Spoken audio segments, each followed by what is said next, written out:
Good morning, Echoli Okuteba is my name, and I'm excited to talk to you today again. I'm still focusing on the singles because I need to make a lot of conversation with you. Before I go find that, this weekend I'm going to have a book out for the couples, and next week another book out for them. And particularly the book coming out this weekend is just out of this world. It's a for married only book, really. Mutual comments, dealing with foreplay, sex, orgasm, and mutual satisfaction. So let me turn attention back to the singles, because I have this burden for you to be able to communicate to you what you need to do to get it right. Because very often people make the mistake of thinking that getting it right has something to do with God backing down commands from heaven that is this person or that person. No, that's not what it is. That's a big misconception most of the times. Should we be guided by God? Yes, we should be guided by God, but the responsibility is largely in your hands, and relationships fail really because people don't know what to do. People fail at the things they need to do. People fail at the things they need to know. We have too many ignorant people starting relationships. We have too many ignorant people getting married. So what you get at the end of the day is a result of their ignorance. Let me be frank with you. If you look back at your previous relationships that failed, or if you've been married in the past, you can look back and clearly see what the pattern of failure is. Absolutely, you don't even need to think far. You just take another look and you have the patterns of failure right in front of you. You know exactly where you missed it, how you missed it, and it's always a wisdom problem. So you see, people don't have a relationship problem, they have a wisdom problem, because very often they don't even know what to do. So you find people struggling to keep relationships. So I'm just going to highlight a few. If you want to know more, I've been advertising our book on Okada Books. After the lockdown, you can get the hard copies from us with courier. But just look at our page and you can see more about that, and you can get more understanding. But let me quickly just say this for the sake of you watching, that one of the first things you must do is to learn your partner. That's one of the biggest lessons you must get. So we have too many arrogant people getting into relationship. Too arrogant for a relationship. You cannot run any relationship successfully with arrogance and pride. That's extremely impossible. You have people who don't take note of trying to even understand their partner. You have people who come in with ideas that they feel that's it. Look, if the ideas are it, then you don't need another person in your life. Somebody else came into your life because you are supposed to share your life with them. You're supposed to lend them literally. I'm sitting in the car right now. I can't come into this car and dictate to this car how this car would move.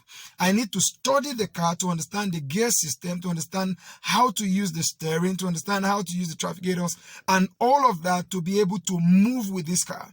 So you have people coming into the lives of other people who don't care to understand what it takes to operate their life. So you have very cocky guys who have their entire idea of what they think relationships should be, or very cocky ladies who just feel, you know what, no, don't trouble me. See, if somebody's not going to unsettle your linear way of behaving, then you don't need a relationship. What you needed was to be alone. So don't come into a relationship acting single. That's the problem. And you act single every time you don't take the pain to understand your partner. See, once you come into the life of a person, the person becomes to you like a research project. That's what the person has to be to you. People carry this dysfunction from relationship taking into marriage, where you're so fixated on what you think, you're so fixed on what you know, you don't pay attention to who they are. Actually, what is even romance? What is being romantic? What is being emotionally intelligent? See, romance is not what you think it is. Romance is what your partner thinks it is, because you are deploying it on them, not on yourself. So if you have this idea that calling 1 billion times is what it is, and your partner is actually more comfortable or is elated, you're chatting and checking more regularly than calling, perhaps because of the nature of their job or for whatever reason, what you need to do is to try to find adjustment to what works for them. Because you are in their life for them, you are not in their life for you, as it were. Like I always teach when I use the farmer's principle, I will get out of my partner what I want as a harvest when I've made effort to give to them what they desire. And I'm going to say that again. I'll get out of my partner what I want as a harvest when I sow to them what they desire or what gets them excited.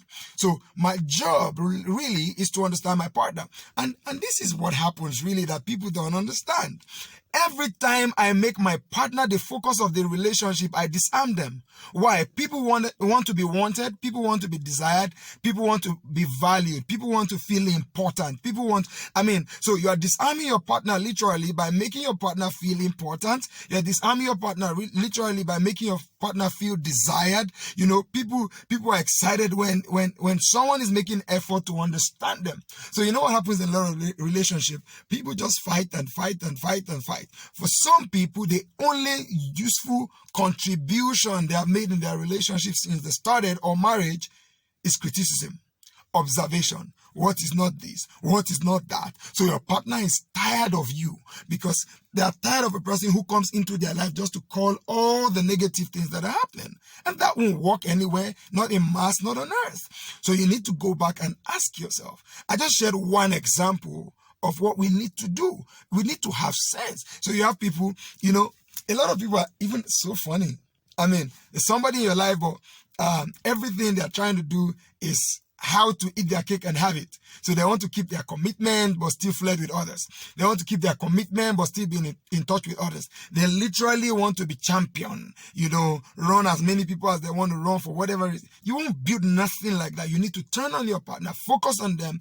Make them feel worth it. Make them feel happy to be in relationship with you. Love them, extol them. Put value into the relationship by focusing on them. Learn them. Learn them so much. Learn them so you can know their impulse, so that impulsively you can also understand them, so that acting in ways that get them excited and get them happy should become impulsive to you. Should become part of your reflexes. Because the deeper we go with anybody, our reflexes, that's our unconscious actions, not the one we really sat down and planned, will begin to be the actions that get their attention, that makes them happy, that gets them excited. So people really fail because they lack wisdom. It's not because, relationships that are otherwise compatible have been destroyed by people who simply don't have sense. Let's put it as it is. Marriages made in heaven fail on earth.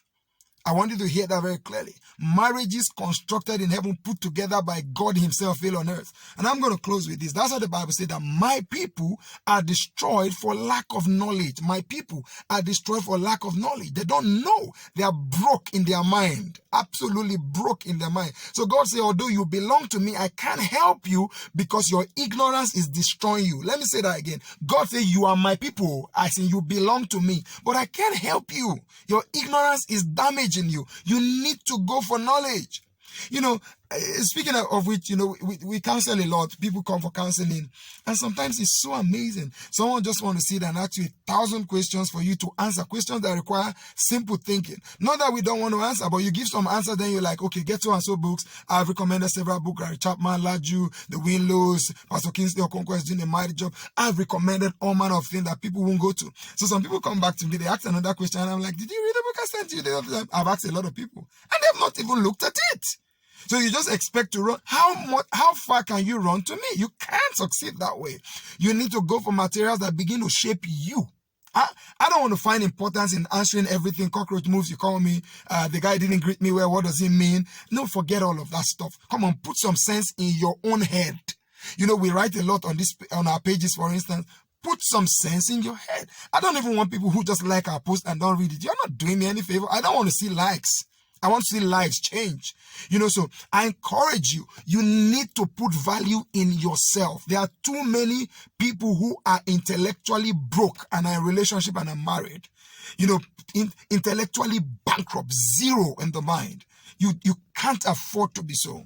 So I urge you. This is not just about advertising our books. You can hear me. I call other people's names. I do that a lot, even in private counseling. Send you links to other people also. My joy is when your life succeeds, and your life won't succeed if you don't go for sense. I really hope you got some sense this morning and you will go for more sense. God bless you.